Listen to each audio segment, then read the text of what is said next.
Jim, would you like to go first? Is that okay? Thank you.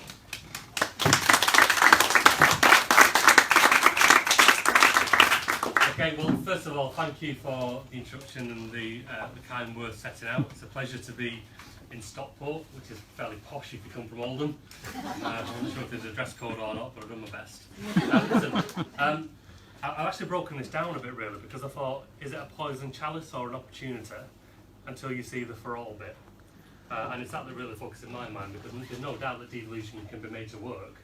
What can it be made to work in an inclusive way for everybody? There's a question to be asked. Now listen, before we kind of set out where Greater Manchester is, I think we probably ought to put this in some context really. So if you're an English resident, you'll be hearing about Scotland and their devolution deal.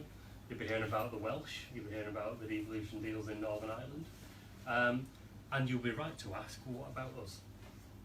And I think for a number of us, we felt frustrated that English communities have been an afterthought in that debate rather than kind of front and centre to it. And what I see isn't a framework of devolution that gives every English community a devolution offer. There are 34 million people in England who don't have a devolution deal in their community today, so it isn't a comprehensive devolution deal at all. But it is incrementally building up the devolution case for England, and I actually think that's quite important. So, where I stand on devolution is this. First of all, from a political point of view, as a Labour MP, I would say to any Labour council, collections of councils, if you can get any power and resource from the Tory government, you should take it. Even if it's in a framework that you don't agree with, even if the resources aren't quite as much as you would want, and even if it's in circumstances not of your choosing. And by that I mean how inclusive you can be, how you can engage, how you can consult, how you can bring your community together. Because it's far better, even in those circumstances, that power resides locally than in Westminster. So, but also, I think more than that really, that politically, let's be honest, Labour hasn't been on the front foot when it comes to devolution. We've been waiting, we've been hearing, we've been passing critique about what the Tories are doing, but there isn't a compelling vision for what England under Labour can be. And it's my job now to try and create that vision of what Labour will offer to our communities across England. And what I see is this. Well, first of all, it shouldn't be the case that our communities are going cap in hand to a government of any colour and trying to make the case to get more power and control for themselves. If there was ever a time when that conversation was needed, now is the time. If you think about what people were saying during the Brexit discussions, people voted to leave the European Union, but what they were really saying was, I am absolutely fed up of having things done to me. I'm absolutely fed up of the future being worse than the past, and the past then becomes a comfort blanket that people hold on to because the alternative that's been laid out isn't compelling and doesn't attract people. So if we don't offer an alternative that gives people genuine power, genuine control over their lives, I honestly believe that post-Brexit, so 2 years from March next year, people will feel no more power and control than they did before Brexit.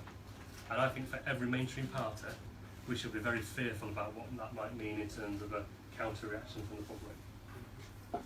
So I see Brexit as an opportunity, not just to repatriate power from Brussels to Westminster, but about actually having a completely new conversation about how we govern, in whose interests do we govern for, in particular, and where power sits. So I do think that we need to resolve England. I think that we should assume that power is pushed as far down to the community as possible. And the assumption is devolution. So unless there's a very good reason why public services, economic investment can't be devolved down, and there are reasons and services where you wouldn't do it, for instance, defence, border control, it makes sense to do it on a national level. But you can think about a range of services like justice, Department for Work and Pensions, the health service, health social care, and a range of other government departments that actually it would be far better for local people to determine how those services are run, because local people know better how those services are received at a community level. But I think more than that, and this really comes on to the opportunity for all, how do we address the north-south divide? Now when I say that, people think, oh, you mean anything north of Watford? I don't actually. I mean anything north of the city centre in Greater Manchester. Because let's be honest, over the last 10 years, from 1998 to 2008, economic growth has been primarily in the south of the conurbation. For every 9 jobs that were created in the south, only 1 job was created in the north. The industrial base in a town like Oldham in those 10 years completely bottomed. For every private sector job that was lost, it was made up for by a public sector job that was backfilled to keep people in work. So what happened after 2008, when the banking crisis came and the public sector was slashed? People in Oldham suffered again. And it strikes me that we need to really define what our place in the world is going to be. And that's national government who need to do that. We need to decide what our national industries and our priority industries will be, and that's national government to decide that. But everything else has got to be local. So when we talk about the education that young people are receiving at school, at primary, secondary, and then through college or university, you can't dictate that from Whitehall. We've seen that be tried, and we've seen that it's failed. That can only be derived at a local level. But I think more, and if you want a more kind of meaningful example of how local people haven't yet been part of this debate, and in no part of my contribution have I said, take power from a handful of politicians in Westminster and give it to a handful of politicians in Greater Manchester. When I talk about devolution, I'm talking about community empowerment. I'm talking to people feeling far more that they can control and direct their own lives and the lives of people in their community. And that's the real challenge, I think, for Greater Manchester.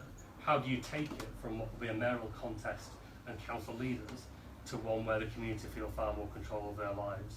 And we've got a test at the moment, and I'm sure it's as active a debate in Stockport as it is in Oldham, about the Greater Manchester Spatial Framework, which for many places means building on nice green land that has been nice for you for many people. And it's less about the end that you reach, which could be that we accept that we have to create housing and employment for people, but it's how you do it. And I think far more could be done to make sure that people are included in that process. People come together and decide for themselves what type of communities they want, and the politicians are in effect the voice of the people, respond to that community involvement. And I think we do need to think about how we govern Greater Manchester and every other part of England too. So what I would like to see, so it's okay, a Labour politician standing up and complain about the government, that's what we do. That's the spirit of opposition. But actually I'm really keen to see an alternative. So what I would like to see is a framework of devolution for the whole of England, covering every community, where we don't expect more from our local communities than we expect from our central government. So in my view, it is wrong to say to a community, to have a fraction of the power that central government has, you have to accept a directly elected mayor. Now if communities want it collectively, then, and it's right for their circumstance, then absolutely take it and have a permissive framework for people to do that. But if people don't want it, it shouldn't be a requirement of devolution that you accept a position that doesn't take into account community identity. And it might work in Greater Manchester, but it doesn't work in many counties and collections of counties that have been established through devolution deals that have been agreed. We need to make sure that there's fair funding. I really worry about the future of council tax. I know this is a very geeky local government thing to worry about, right? But if you're a member of the public, you don't see the myriad of services that councils deliver, because most of them are targeted interventions on safeguarding and adult social care. But what people do see are the universal services that everybody receives. And I put a pound on this, that most people believe that they pay council tax to have the bins emptied. And it's a lot of council tax to have the bins emptied, and even now you're doing that less often than you used to do. And you've got to worry about, if more pressure is put on council tax as a way of generating money to pay for adult social care and safeguarding, essentially, how long that can continue with universal services being stripped away before the public say, do you know what, we don't support that anymore. So we do need to think about a more sustainable way of funding local services. We do need to bite the bullet on the fact that people are living longer and they need more home care and social care. And we need to finally get over the barriers that still exist between institutions across health and social care. And I think the only way we can do that is if we have one budget. And we say, actually, this isn't a budget for institutions or for trusts or for organisations. This is a budget for place and for people. And it's the people that matter in that. Now, how we do that, whether it's a social care and health tax, which will be far more progressive than a council tax that's based on property values, perhaps, I'm not quite sure. But we can't carry on where we're putting a burden of responsibility on council taxpayers, where low-income families are paying a disproportionate amount of their income to fund public services that they are receiving less and less of as a proportion of the money they're paying across. And consider this, so today there is a £2.6 billion funding gap in social care. Yeah. There's over 1 million people, 1.2 million people in this country who would have been entitled to social care in 2010 who no longer receive the care that they would be entitled to previously. And people are living longer, people will need that support in place. And between now and 2020, the foundations that devolution rests on are our local councils.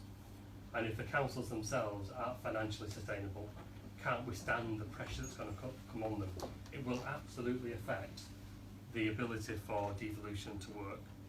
And Greater Manchester is important, not just for Greater Manchester, but if you believe in devolution, if you believe in community empowerment, there's a lot of people across the country who are watching Greater Manchester to see if it sinks or swims.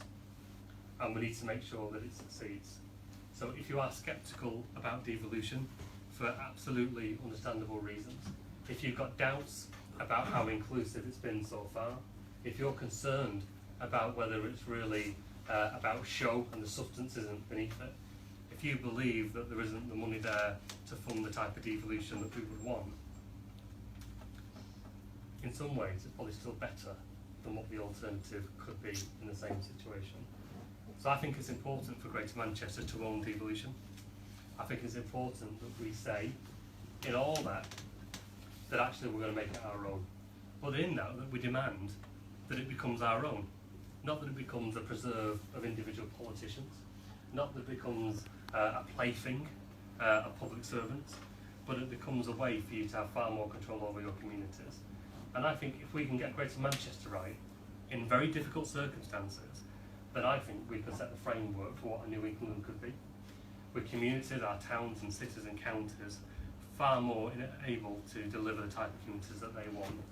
And let's be honest, whatever the criticisms of devolution may be, the Westminster model of command and control and dictation has failed our community, and it's about time that we held it to account.